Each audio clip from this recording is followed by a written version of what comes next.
This is how to fix Night Run Club app not working. So this is an Android and Apple tutorial, so just follow along.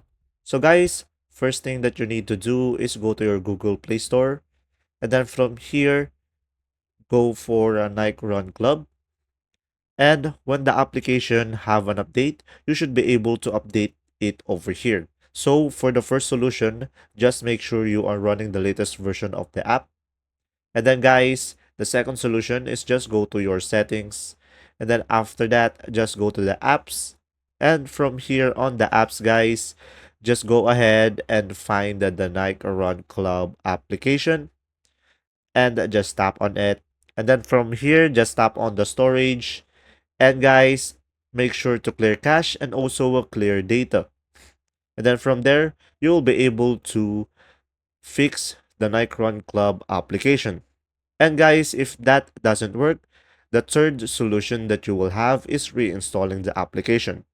So guys, first uninstall the app, and once it is uninstalled on your device, just go back to the Google Play Store and install it back again. And then from there, you should be able to use the Nike Run Club application. And there you go. If this video was helpful guys, please like and subscribe, and thanks for watching. See ya!